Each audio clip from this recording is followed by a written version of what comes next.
പറ്റി കാര്യം ചോദിച്ചോട്ടെ, ഇത് വിസ്മയ്ക്ക് വേണ്ടി ഉണ്ടാക്കിയ ഫിലിമാണോ? ആക്ച്വലി എല്ലാവരും ഭയങ്കര നല്ലതാ പറയുന്നത്. അത് കേൾക്കുമ്പോഴൊരു ഫീലിംഗ് എങ്ങനെയാ?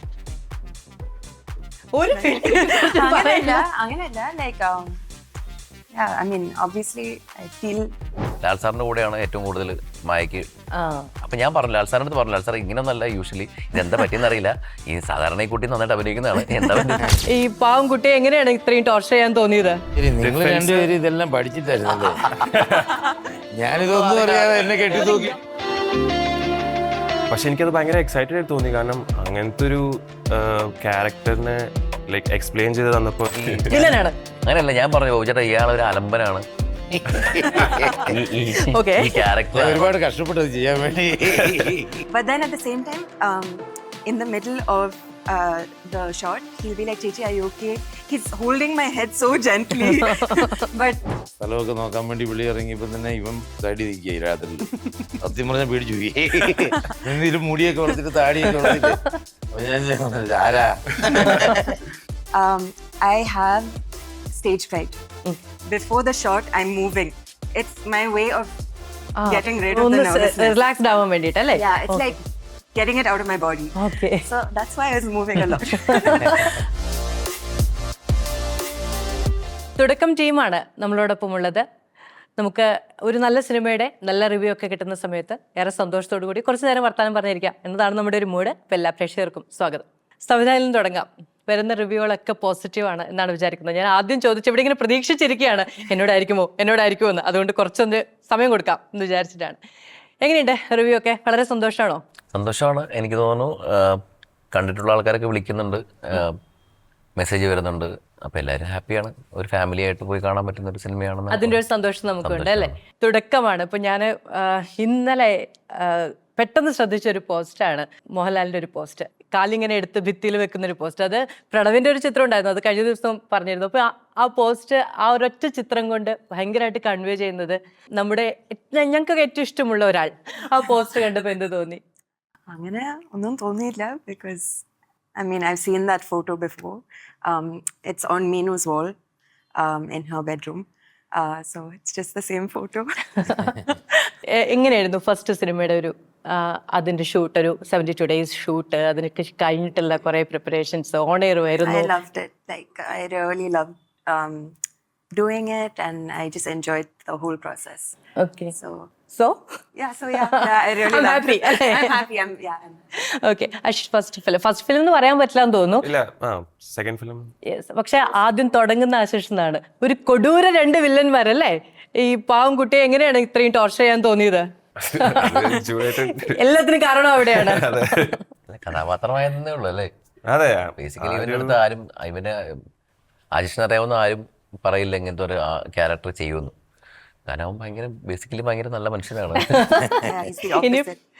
എന്തായിരുന്നു? Opposite. ആണല്ലേ? ഇനിയിപ്പോ പറയണം, ശരിക്കും ഞാൻ പാവമാണെന്ന് എല്ലാവരോടും പറയണം. ഫസ്റ്റ് ഷോട്ടിന്റെ എക്സ്പീരിയൻസ് പറയും. ആക്ച്വലി ഫസ്റ്റ് ഷോട്ട് ഞാൻ ഇതിനു മുമ്പ് കുറെ സിനിമകൾ കണ്ടിട്ട് എൻ്റെ പ്രിപ്പറേഷൻ അങ്ങനെയായിരുന്നു. അപ്പോൾ ഫസ്റ്റ് ഷോട്ട് പോണേക്കാളും മുമ്പ് ഭയങ്കര ടെൻഷനായിരുന്നു. കാരണം അപ്പോഴാണ് ഞാൻ ആ മൂമെന്റിൽ ഉണ്ടായതും എല്ലാം കൂടി നമ്മൾ ഹിറ്റ് ചെയ്യുന്നത്. ആ സമയത്ത് ഫസ്റ്റ് ഷോട്ടിന് വേണ്ടി ഏകദേശം കുറച്ച് റെഫറൻസസ് ഒക്കെ എൻ്റെ മനസ്സിലുണ്ടായി. പക്ഷെ ഞാൻ ഒരിക്കലും വിചാരിച്ചില്ലായിരുന്നു ലൈക്ക് തുടക്കം തന്നെ ഇങ്ങനെ ആയിരിക്കുമെന്ന്. ലൈക്ക് ഞങ്ങളുടെ ആദ്യത്തെ സീക്വൻസ് നിൽജ ചേച്ചിയായിട്ട് ഷൂട്ട് ചെയ്തതായിരുന്നു. അപ്പോൾ അത് തന്നെ ഭയങ്കര ആ ഒരു മൂമെന്റിൽ എത്തിയപ്പോൾ എനിക്ക് ഭയങ്കരമായിട്ട് ഫീൽ ചെയ്യാൻ പറ്റി. വില്ലൻ വേഷമായിരിക്കണം, ഭയങ്കര ക്രൂരനായിരിക്കണം, ഒരാരോടും ഒരു കൺസേണും ഇല്ലാത്ത മനുഷ്യനായിരിക്കണം എന്നൊക്കെ പറഞ്ഞപ്പോൾ പേടി വന്നു? ഇല്ല, അങ്ങനെ പേടി വന്നില്ല. പക്ഷെ എനിക്കത് ഭയങ്കര എക്സൈറ്റഡ് ആയിട്ട് തോന്നി. കാരണം അങ്ങനത്തെ ഒരു ക്യാരക്ടറിനെ ലൈക്ക് എക്സ്പ്ലെയിൻ ചെയ്ത് തന്നപ്പോൾ ജൂഡേട്ടൻ ആ മൊമെന്റ്സിലാണ് ഓരോന്ന് പറയാറ്. അല്ലാതെ സ്ക്രിപ്റ്റ് അല്ലാതെ കണ്ടപ്പോൾ ഓൾറെഡി എനിക്കൊരു ഐഡിയ കിട്ടിയായിരുന്നു ഇങ്ങനെ ആയിരിക്കാം. പക്ഷെ പിന്നീട് ഓരോന്ന് ഇതിൻ്റെ ഒരു മീറ്റർ ജൂഡേട്ടൻ ആ മൊമെന്റിൽ പറയാറ്, എത്ര ദേഷ്യം അങ്ങനെ. അപ്പം ആ ഒരു സമയത്ത് പറഞ്ഞു തരുമ്പോൾ എനിക്കത് ഭയങ്കര എക്സൈറ്റഡ് തോന്നി. പിന്നെ എല്ലാം കൂടി ഭയങ്കര ഹാപ്പി ആയിരുന്നു. എൻവയോൺമെന്റ് ഭയങ്കര രസമായിരുന്നു, കംഫർട്ടബിൾ ആയിരുന്നു. അതെ, ഇപ്പൊ ഈ ആശീർവാദ് സിനിമാസ്, ആന്റണി പെരുമ്പാവൂർ എന്നൊക്കെ പറയുമ്പോൾ തന്നെ വീട്ടിലൊരു പടം ചെയ്യുന്ന പോലെ കൂളായിരുന്നു എന്ന് പറയാമോ? ആക്ച്വലി അതെ പറയാം. ആണല്ലേ? ഓക്കെ. ശരിക്കും ഇടുക്കിക്കാരനാണ് ബോബി? അതെ. അപ്പൊ ആ ഇടുക്കി ഒരു കട്ടപ്പന. അപ്പൊ ആ ഒരു ബാക്ക്ഗ്രൗണ്ട് ഉള്ള ഒരു വില്ലൻ റോള് ഓക്കെ ആയിരുന്നു. ഇപ്പൊ എന്നെ ഈ സിനിമയിലോട്ട് ജൂഡ് സാർ ആദ്യം വിളിക്കുമ്പോൾ ഞാൻ ചോദിച്ചോണ്ണ എന്താ കഥാപാത്രം എന്താ, അപ്പം എന്നോട് പറഞ്ഞു ബോബിച്ചേട്ടാ നിങ്ങളൊന്നും അറിയണ്ട അങ്ങോട്ട് വന്നാൽ മതി. കറക്റ്റ് ആളാണെന്നല്ലേ? അല്ല അത് അദ്ദേഹത്തിൻ്റെ ഒരു ഒരു ഒരു നമ്മളെക്കുറിച്ചുള്ള കാഴ്ചപ്പാടാണ്. പക്ഷേ ഞാൻ പറഞ്ഞില്ല ആദ്യമേ സിനിമ ഫേസ്റ്റ് ഡേ തന്നെ എനിക്ക് ജോയിൻ ചെയ്യാൻ പറ്റി. എന്നിലും എനിക്കിന്ന് ജോക്കിൻ്റെ ഒരു സീൻ കഴിഞ്ഞ് ഞങ്ങളുടെ ഫാക്ടറി സീനാണ് ഷൂട്ട് അതെ ചെയ്തത്. അതെ തുടക്കം അത് കഴിഞ്ഞ ഉടനെ പിന്നെ ഞങ്ങളുടെ ഒരു അതായത് അപ്പം ഞാൻ ചെന്ന് ഒബിയസ്ലി ഡയറക്ടറോട് ചോദിച്ചു എന്താണ്, ഐ മീൻ ഞാൻ കഥാപാത്രത്തിനെ കുറിച്ച് എക്സ്പ്ലെയിൻ ചെയ്തു തലേ ദിവസം തന്നെ. അപ്പം ഇങ്ങനെ ആ ഒരു സീനിലോട്ട് പെട്ടെന്നേ ഒരു ശരിക്കും ഒരു ഫൈറ്റ് സീക്വൻസിലോട്ടാണ് കയറുന്നത്. അപ്പം ഞാൻ ചോദിച്ചാണ് ഇത് ഏത് മൂഡാണ്, കട്ടക്കലിപ്പ് എന്നൊരു സാധനം പറഞ്ഞു തന്നു. പിന്നെ ഞങ്ങൾ ഒബിയസ്ലി ആശിഷ് നേരെ ഓപ്പോസിറ്റ് ആയിരുന്നെങ്കിലും ഇവിടെ ഏറെക്കുറെ ഒരുപോലെ ആയിരുന്നു അല്ലേ? Correct character. ആക്ച്വലി എന്ന് പറഞ്ഞാൽ ഞാൻ എന്താ പറയുക അധികം സിനിമകൾ ചെയ്തിട്ടില്ല. പക്ഷെ എനിക്ക് മനസ്സിലായ ഒരു പാഠം എന്ന് പറയുന്നത് നമ്മൾ കഴിവുള്ള ആക്ടേഴ്സിനെ നമ്മൾ വിളിക്കുക, എന്നിട്ട് അവർക്കൊരു കംഫർട്ട് സോൺ കൊടുക്കുക, എന്നിട്ട് അവരെ വിടുക, അവർ ചെയ്തോളും. അത് ഗംഭീരമായിട്ട്. ഇപ്പോൾ ഇവർ രണ്ടുപേരും പുതിയ ആൾക്കാരാണെന്ന് തോന്നാത്ത രീതിയിലാണ് അവർ ചെയ്തിരിക്കുന്നത്. അതിൻ്റെ റീസൺ എന്ന് പറയുന്നത് അവർക്ക് ആ ക്യാരക്ടറിന് അവർക്ക് കിട്ടി, കറക്റ്റായിട്ട് അവർക്ക് കിട്ടി. നമ്മൾക്ക് അവർക്കൊരു സ്പേസ് ഉണ്ടാക്കി കൊടുക്കുക, അവർക്കൊരു പെർഫോം ചെയ്യാനുള്ളൊരു സ്പേസ് കൊടുക്കുക, എന്നിട്ട് നമ്മൾ എന്നിട്ട് മാറി നിൽക്കുക. അവർ ചെയ്യുന്നു, നമ്മൾ എന്തെങ്കിലും കറക്ഷൻ പറയുന്നു. പക്ഷെ ബോബിച്ചേട്ടൻ്റെ കാര്യത്തിൽ എന്ന് പറഞ്ഞാൽ അതുപോലും വേണ്ട. കാരണം ബോബിച്ചേട്ടൻ ഓൾറെഡി ഈ അങ്ങനെയല്ല, ഞാൻ പറഞ്ഞു ബോബിച്ചേട്ടൻ ഇയാളൊരു അലമ്പനാണ്, ഈ ക്യാരക്ടർ ഒരുപാട് കഷ്ടപ്പെട്ടത് ചെയ്യാൻ വേണ്ടി.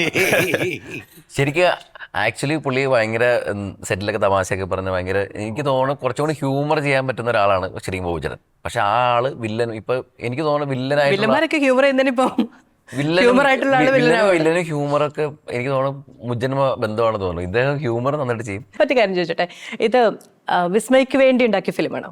അല്ലല്ല, ഇതിൽ മീനു എന്ന കഥാപാത്രത്തിന് വിസ്മയ കറക്റ്റ് ആയിരിക്കും തോന്നിയപ്പോഴാണ് നമ്മൾ ഈ സിനിമ ചെയ്യാൻ അങ്ങനെയാണ്. അതായത് ഞാൻ ഇതിനു മുമ്പ് 2-3 കഥകൾ പറഞ്ഞു ചേച്ചിയുടെ അടുത്ത്. ചേച്ചിക്കും എനിക്കും അങ്ങനെ ഇത് ഭയങ്കര കൺവിൻസിങ് ആയി തോന്നിയില്ല.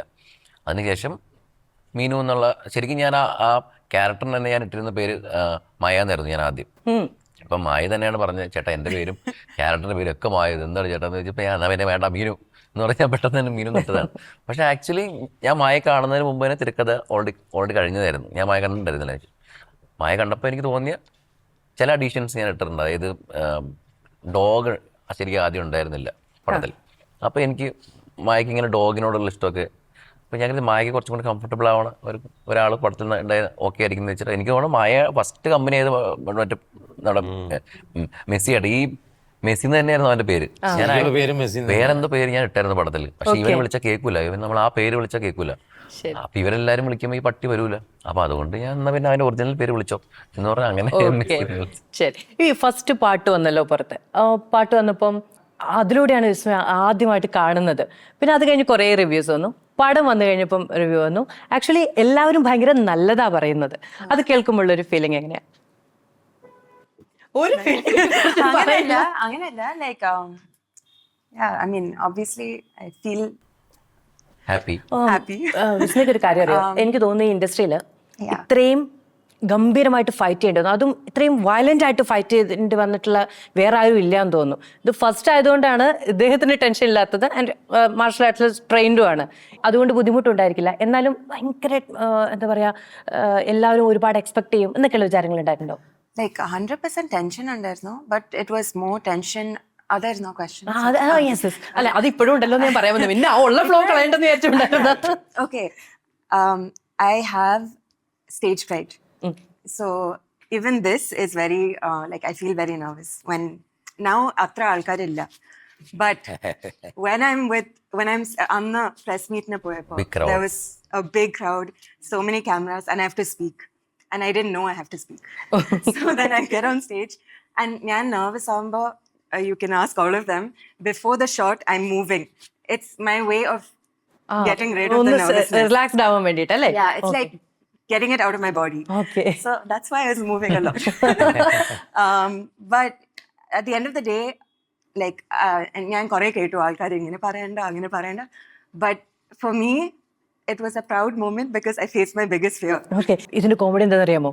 ലാലേട്ടൻ നമുക്കറിയാലോ ഏറ്റവും ഈ പറയുന്ന സ്റ്റേജ് ഫ്രൈറ്റ് ഉള്ള മനുഷ്യനാണോ എന്ന് ചോദിച്ചാൽ ഇത്രയും സ്റ്റേജ് വെച്ചിട്ടും പുള്ളിക്ക് ബുദ്ധിമുട്ടാണ്. അപ്പോൾ അദ്ദേഹമാണ് ആക്ച്വലി വിസ്മയ കുറെ കവർ ചെയ്തിരുന്നത്. ആ ഒരു ആ ഒരു എഫോർട്ടും കൂടി എടുക്കായിരുന്നു. ഈ പടം ചെയ്യണം എന്ന് പറഞ്ഞപ്പോ എന്താ പറഞ്ഞത്? അച്ഛൻ, അമ്മ, ചേട്ടൻ? I mean, they were, I mean, Appacharnam, Ammam, they were very supportive. Like, avarku kore, like, they already knew. Amma, Achan അടുത്ത് പറഞ്ഞതാ. Like, ഞാൻ direct ആയി പറഞ്ഞില്ല. Then അച്ഛൻ ഒരു ദിവസം, he's like, so you want to do this? And I said, yes. Okay. Pranav എന്ത് പറഞ്ഞു? He said, yeah, go for it. എന്തായിരുന്നു മൊമെന്റ്? നിങ്ങൾ പറയുന്നതിന് തൊട്ട് മുമ്പ് എന്തോ ചോദിച്ചപ്പോ എന്ന് പറയുന്നുണ്ടായിരുന്നു. അപ്പൊ അത് ഭയങ്കരമായിട്ട് വൈറലായിരുന്നു. അത് തിയേറ്റർ ഷോ കഴിഞ്ഞ് ഇറങ്ങിയപ്പോ അത് മായ ജസ്റ്റ് ഒന്ന് I was too അപ്പുറം nervous to നോക്കിയപ്പോ So then അതെ, ഒട്ടും നെർവസ് അല്ലാത്ത ആളോടാണ് ബലത്തിന് ചോദിക്കണം. ഇത് നിങ്ങൾ എല്ലാവരും എങ്ങനെയാണോ? മാം ആണെന്ന് തോന്നുന്നു അല്ലെ കുറച്ചും കൂടി? ഓക്കെ. ഇല്ല മായ ആക്ച്വലി എന്താ പറയാ ഭയങ്കര കൂളാണ്. നമ്മള് മായയുടെ ഒരു കംഫർട്ട് സോണിൽ മായ നിൽക്കുമ്പോൾ മായ അത് എല്ലാവർക്കും അങ്ങനെ ആയിരിക്കും. ഇപ്പൊ എനിക്ക് തോന്നുന്നു എനിക്ക് ശരി വിക്കലുള്ള ആളാണ്, പക്ഷെ അത് ഇപ്പൊ വരാറില്ല. പക്ഷെ പണ്ടൊക്കെ എനിക്ക് മിണ്ടാനേ പറ്റില്ലായിരുന്നു, ഞാൻ ഫോൺ പോലും ചെയ്യാൻ പറ്റില്ലായിരുന്നു. അത് നമ്മൾ കുറച്ച് കാലം കഴിയുമ്പോൾ അതങ്ങ് മാറും. നമുക്ക് ആ ഒരു പോയിന്റ്. ഓക്കെ. ഈ മോഹൻലാലിനോട് കൂടെ ഏറ്റവും കൂടുതൽ ഒപ്പം ചേർത്ത് പറഞ്ഞിട്ടുള്ള പേരാണ് ആന്റണി പെരുമാവിൻ്റെ. തുടക്കത്തിൽ മായയുടെ കൂടെ തന്നെ ഒരു ഓപ്പണിംഗ് ഉണ്ടാവുകയാണ്. ശരിയാണ്, ഈ പ്രൊഡക്ഷൻ ഹൗസ് അങ്ങനെയാണ്. പക്ഷെ എന്നാലും എങ്ങനെയാണ്, എപ്പോഴാണ് ആശിഷിന്റെ പേര് ഇതിൽ വന്നത്? എനിക്കും അറിയില്ലായിരുന്നു ഞാൻ അഭിനയിക്കുന്ന, സത്യം പറഞ്ഞാൽ. അങ്ങനെ ഒരു ആഗ്രഹം, പ്ലാൻ അങ്ങനെ ഇല്ലായിരുന്നു. ഇങ്ങനെ ഒരു ഓപ്പർച്യൂണിറ്റി ഓബിയസ്ലി ആർക്കും വരൂല്ല, അത് ഭയങ്കര ഭാഗ്യം വേണം. അപ്പൊ എനിക്ക് ആ ഒരു ഭാഗ്യം കിട്ടി. അപ്പൊ I thought I shouldn't be stubborn. ഇഷ്ടമുണ്ടായിരുന്നു ആക്ട് ചെയ്യണമെന്ന്? ഇഷ്ടമുണ്ടായിരുന്നു പറയുമ്പോൾ അങ്ങനെ ഒന്നും ആലോചിച്ചിട്ടില്ല ഡീപ്പായിട്ട്, ലൈക്ക് ക്യാരക്ടർ, ആക്ടിങ് അങ്ങനെ. പക്ഷെ എനിക്ക് ഡയറക്ഷൻ അങ്ങനെയൊക്കെ താല്പര്യം. ഞാൻ ജൂഡേറ്റിന്റെ അടുത്ത് അതിനെപ്പറ്റി സംസാരിക്കാറുണ്ടായി. ഫൈറ്റ് ഒക്കെ ട്രെയിൻ ചെയ്തിട്ടുണ്ടോ? ഞാൻ ഇതിനു വേണ്ടി, സിൻസ് മായ ചേച്ചി ഇതിൽ അറിയുന്നതുകൊണ്ട് ഞാൻ ഇതിന്റെ ഡിഫൻസ് ശരി, നിങ്ങൾ രണ്ടുപേരും ഇതെല്ലാം പഠിച്ചിട്ടായിരുന്നല്ലേ? ഞാനിതൊന്നും അറിയാതെ എന്നെ കെട്ടി തൂക്കി. ഗപ്പ് കിട്ടാത്ത സാധനം ഉണ്ടല്ലോ, നാടനടി ഉണ്ടല്ലോ. ഇപ്പൊ എനിക്ക് കിട്ടുമ്പോ അറ്റ്ലീസ്റ്റ് ഇത് എങ്ങനെ വരുന്നു എന്ന് തടയാൻ അറ്റ്ലീസ്റ്റ് അറിയാൻ വേണ്ടി ഒരു ബേസിക് ഞാൻ പഠിച്ചിട്ടുണ്ടായി. അപ്പോ അങ്ങനത്തെ ഒരു ട്രെയിനിങ് മാത്രമേ എടുത്തിട്ടുള്ളൂ. ജൂഡി, കഥ, ഇതിലെ ഫൈറ്റ്, ഭയങ്കര നാടൻ ഒരു പെൺകുട്ടി. ആദ്യം ഈ കരാട്ടെ അതൊന്നും വരുന്നില്ലല്ലോ. ആദ്യം ഭയങ്കര നാടൻ ഒരു പെൺകുട്ടി, കുറേ സാഹചര്യങ്ങളിൽ ഇങ്ങനെ ആക്ട് ചെയ്യുന്നു. പിന്നെ ഈ കരാട്ടെ ബാക്ക്ഗ്രൗണ്ട് വരുന്നു, ഫൈറ്റ് വരുന്നു. അതിന് ഈ ഫൈറ്റ് ഒരു എൻ്റയർ എപ്പിസോഡാണ് ഇതിൻ്റെ ഏറ്റവും ഭയങ്കര രസമുള്ള സംഭവം. അതെങ്ങനെയാ? അതായിരുന്നു കഥ, ബേസിക്കലി അതായിരുന്നു കഥ. അതായത് ഞാനൊരു മറ്റേന്താ പറയുക പെടാപ്പാട് പെടുമായിരുന്നു. എങ്ങനെയെങ്കിലും ഈ ഫൈറ്റ് ഇല്ല എന്നുള്ള കാര്യം പടത്തെ ആൾക്കാരോട് പറഞ്ഞ് കൺവിൻസ് ചെയ്താലാണ് പടം ഓടുള്ളൂ. കാരണം ഇല്ലെങ്കിൽ ഫസ്റ്റ് തന്നെ മായ ഭയങ്കര ഫൈറ്റ് ചെയ്യുന്ന ആളാണെന്ന് പറഞ്ഞാൽ ഈ തിയേറ്റർ മൊമെന്റ് കിട്ടില്ല. ഞാൻ അന്ന് പ്രസ് മീറ്റിന്റെ അടക്കം ഞാൻ എല്ലാവരോടും പറഞ്ഞു, ആരും ദയവ് ചെയ്ത് ഫൈറ്റ് എന്ന് പറയല്ലേ എന്നൊക്കെ പറഞ്ഞു. പക്ഷെ എനിക്ക് തോന്നുന്നു അതായിരുന്നു ഈ പടത്തിന്റെ കഥ പറയുമ്പോൾ നമുക്ക് കിട്ടുന്ന ഒരു കിക്ക്. അതായിരുന്നു, അതായത് ജിത്തുവിനെ പോലെ ഒരാൾ വീട്ടിൽ വരുന്നു, അയാൾ വാതിലടയ്ക്കുന്നു, അവിടെ ഇയാൾക്ക് ഇടി കിട്ടുന്നു എന്നുള്ളതാണ് നമ്മുടെ പടത്തിന്റെ മെയിൻ ഹൈലൈറ്റ്. അപ്പൊ അത് പറഞ്ഞാലെല്ലാം പോയി. അപ്പൊ അതുകൊണ്ട് ഈ പറഞ്ഞാൽ മീനു അങ്ങനെ നമ്മൾ പ്രസന്റ് ചെയ്ത് പക്ഷെ വേണമെങ്കിൽ മീനുവിന് ഈ പറയുന്ന പോലെ ATM വെച്ച് വേണമെങ്കിൽ അവനെ ഇടിച്ച് താഴെയായിരുന്നു പറയും ചില ആൾക്കാർ. എന്നോട് പറഞ്ഞിട്ടുണ്ട്. അത് നമ്മൾ ആദ്യമേ പടത്തിന്റെ എഴുത്ത് സമയത്ത് തന്നെ തോന്നിയതാ. മീനു അങ്ങനെ വയലൻസിന് വേണ്ടി ആഗ്രഹിക്കുന്ന ഒരാളല്ല. ഗതി കെട്ട് കഴിഞ്ഞാൽ അടിക്കും, അത്രേ ഉള്ളൂ. മാത്രമല്ല, ഞാൻ ഇത്രയൊക്കെ മാർഷൽ ആർട്സ് ഒക്കെ പഠിച്ചിട്ട് എനിക്കൊന്നും ചെയ്യാൻ പറ്റില്ല എന്നുള്ളൊരു സാധനം കൂടി ഉണ്ടല്ലോ അല്ലേ? അതില് സെൽഫ് ഡിഫെൻസ് ചെയ്യാൻ പറ്റില്ല ആക്ച്വലി. ഇപ്പം ശരി, അത് മാത്രല്ല, ലൈക്ക് ആ സിറ്റുവേഷൻ വരുമ്പോ at that time പേടി, you've never been in a situation like that before. So even if how much ever you've trained, if you're alone and someone is following you, it's yeah, because you've never actually fought in a real life situation. Adellam martial arts train chamber, it's all in a controlled environment. So this is a totally different situation scenario. ശരിക്കും അങ്ങനെയൊക്കെ സംഭവിച്ച പേടിക്കോ? Of course. ഞാൻ അത്യാവശ്യം ഇത് മുവാത്തായി മോയ്തായ് അതൊക്കെ പഠിച്ചിട്ടുണ്ട്. എനിക്ക് kung fu ഒക്കെ അറിയാം. അതുകൊണ്ട് എനിക്ക് ഫൈറ്റ് ചെയ്ത് നിൽക്കാൻ പറ്റുന്ന കോൺഫിഡൻസ് ഒന്നുമില്ല. No. I know. I think when you're in a situation like that, no matter how much you prepare, you never know, right? അല്ല, കോൺഫിഡൻസിനല്ല മാധു. അതായത് കോൺഫിഡൻസ് ഇല്ലെങ്കിലും ചിലപ്പോൾ ഒരു പക്ഷേ മായയുടെ അടുത്ത് ഇപ്പൊ നാളെ ഒരാൾ പോണ വഴിക്ക് കയറി അടിച്ചു കഴിഞ്ഞാൽ മായ തിരിച്ചടിച്ച് അവനെ പഞ്ഞിക്കിടുന്ന എനിക്ക് 100% ഉറപ്പാണ്. അത് ആ സമയത്ത് ഇപ്പൊ പറയില്ലായിരിക്കും കോൺഫിഡൻസ് ഉണ്ടോ ഇല്ല എന്നുള്ളത്. പക്ഷെ അത് ആ സിറ്റുവേഷനിലാണ് ചെയ്യുന്നത്. നമ്മുടെ പടത്തിന്റെ പോയിന്റ് അതാണ്. കുറെ അധികം സിനിമ എടുത്തിട്ടുണ്ട്, പക്ഷെ ഈ സിനിമ കുറച്ചും കൂടി നല്ലൊരു കരിയർ കൃത്യമായിട്ട് ഡിസ്ക്രൈബ് ചെയ്തിട്ടുണ്ട് എന്ന് തോന്നുന്നു. ഞാൻ വന്ന പടം പണി, അതിനുശേഷം ഞാൻ ഓൾമോസ്റ്റ് 6-7 പടം ചെയ്തു. എല്ലാം ക്യാരക്ടേഴ്സ് എല്ലാം ശ്രദ്ധിക്കപ്പെട്ടു പോയി. എന്നാലും ഒരു വിജയ ചിത്രത്തിന്റെ ഭാഗമാകുക എന്ന് പറയുന്നത് അതൊരു ബ്ലെസ്സിങ് ആണ്. കാരണം അതുപോലെ ഒരു ബാനർ, ലാൽ സാറിൻ്റെയും ആൻഡ്രിൻ്റെയും മക്കള് അഭിനയിക്കുന്നു, ജൂഡ് ആൻ്റണി ഡയറക്റ്റ് ചെയ്യുന്നത്. അതൊരു വലിയ ബാനറാണ്. അപ്പം അങ്ങനെയുള്ള സിനിമയുടെ ഭാഗമാണെന്ന് പറയുന്നത് ഒരു ഭയങ്കര ലക്കാണ്. ഞാൻ ആക്സിഡൻ്റലി എനിക്ക് വന്നൊരു കോളാണ് ആക്ച്വലി ഇത്. സത്യം പറഞ്ഞു കഴിഞ്ഞാൽ ഞാൻ ഇതിന് മുമ്പ് ഇൻ്റർവ്യൂ ഞാൻ പറഞ്ഞിട്ടുണ്ട്, ലാൽ സാറിൻ്റെ ഒരു ആഡ് ഷൂട്ടിൻ്റെ ലൊക്കേഷൻ വെച്ച് ഇദ്ദേഹം ലാൽ സാറിനെ കണ്ടിട്ട് ഓടി പോകുന്ന വഴിക്ക് ഞാൻ പുറകെ വിളിച്ചു ജൂഡ് സാറേ നമസ്കാരം എന്ന് പറഞ്ഞിട്ടുണ്ട്. അപ്പോൾ എന്നോട് പറഞ്ഞാൽ ചേട്ടാ ഞാൻ കാണാനിരിക്കുകയായിരുന്നു, ഞാൻ ചിലപ്പോൾ വിളിക്കും കേട്ടോ എന്ന് പറഞ്ഞു. അത് എല്ലാരോടും പറയുന്നതാണോ? ആര് ചേട്ടാ ഒന്ന് നിൽക്കാന്ന് പറഞ്ഞാൽ അല്ല ഞാൻ വിളിക്കാം, എനിക്ക് എല്ലാവരോടും പറഞ്ഞിട്ടുണ്ടെങ്കിൽ എനിക്ക് ഞാൻ ആക്ച്വലി ചേട്ടനെ വിളിക്കാൻ വേണ്ടി ഇരിക്കുന്ന സമയത്താണ് ഞങ്ങൾ നേരിട്ട് ആദ്യമായിട്ട് കാണുന്നത്. ഞാൻ ആക്ച്വലി ചേട്ടൻ നമ്പറൊക്കെ വാങ്ങിച്ച് വിളിക്കാം ഈ സമയത്താണ് അത് പറഞ്ഞത്. അത് പക്ഷെ ഞങ്ങൾ തമ്മിൽ കണ്ടിട്ട് എനിക്ക് തോന്നുന്നു എത്രയോ വർഷങ്ങളായിട്ട് പരിചയമുള്ള ആൾക്കാരെ പോലെ പെട്ടെന്ന് ഒരു സെക്കൻഡ് കൊണ്ട് നമ്മള് ചേട്ടനിയന്മാരാണ്. ആളെ എന്തൊക്കെ പിറ്റേ ദിവസം മുതൽ നേരത്തെ പറഞ്ഞോണ്ടായിരിക്കും കയ്യിലിരിപ്പിന്റെ.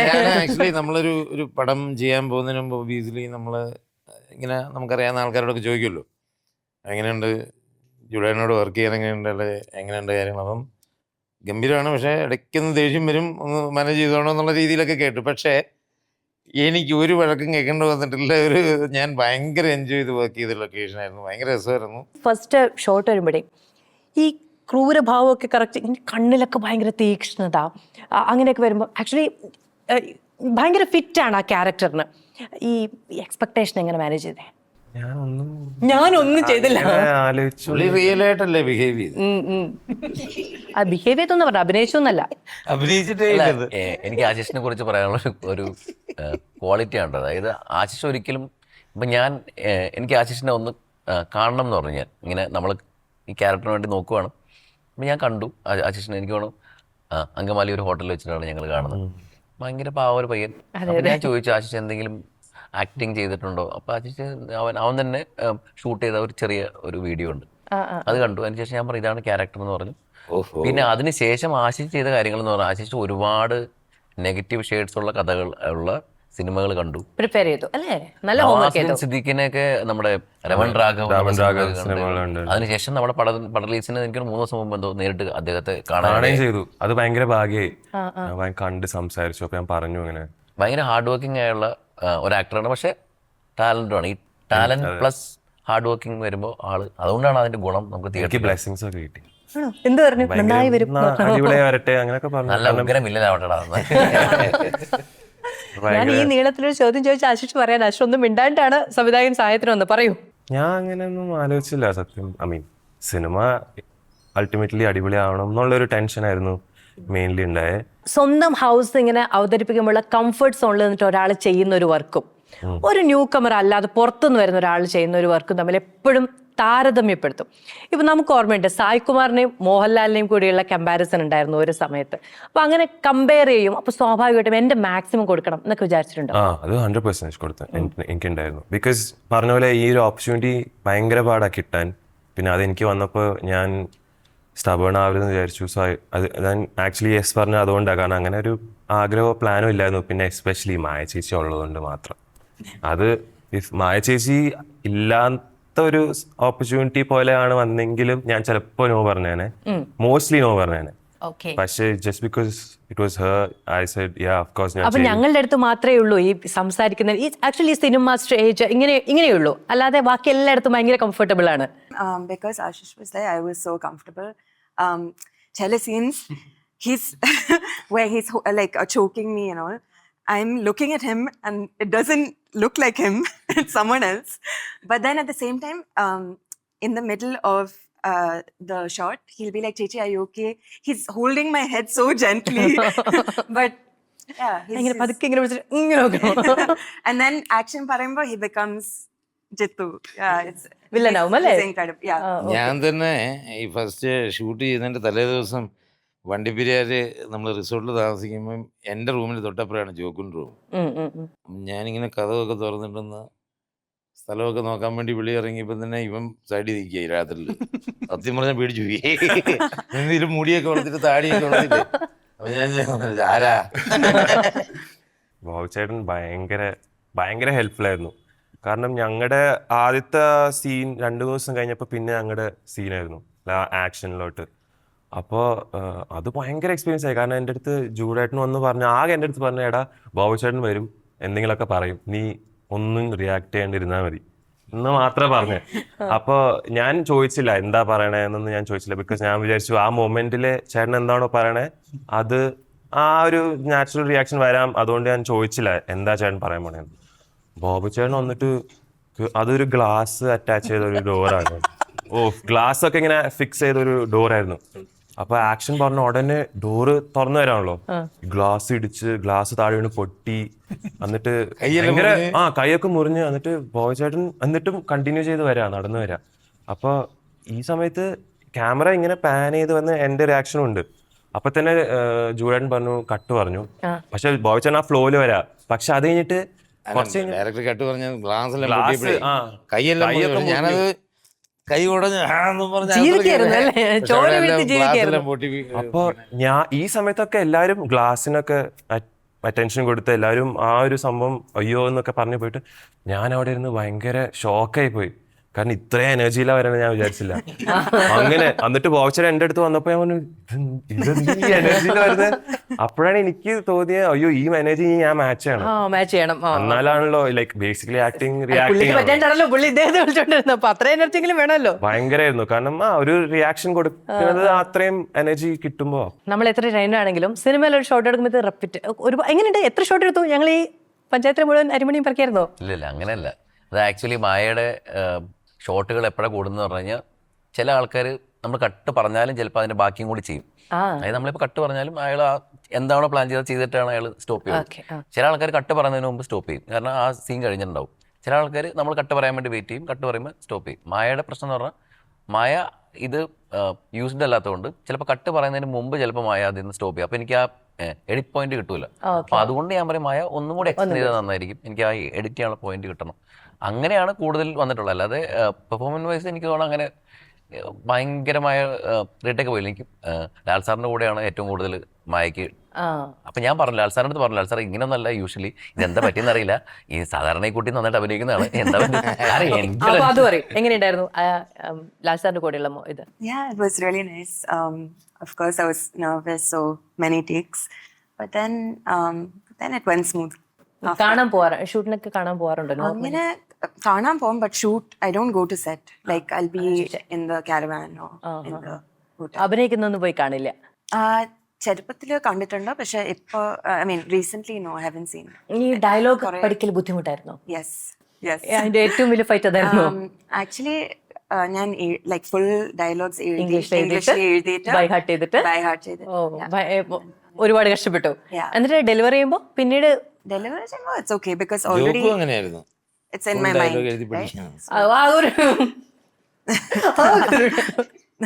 ജോക്ക് ഫുൾ ഇംഗ്ലീഷ് ഡയലോഗ് എഴുതിയിട്ട് ഫുൾ സിനിമയുടെ ഡയലോഗ് പഠിച്ചു. പക്ഷെ നന്നായി കേട്ടോ, അതുകൊണ്ട് മലയാളിയാണെന്ന് മനസ്സിലായി.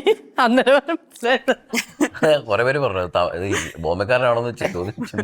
പക്ഷെ നന്നായി ചെയ്തു, ഗംഭീരം. വേറെ ആരും സപ്പോർട്ട് ചെയ്തില്ല. ഒറ്റ ഡയലോഗ് പറയുന്നുള്ളൂ, ഞെട്ടിപ്പോവാ.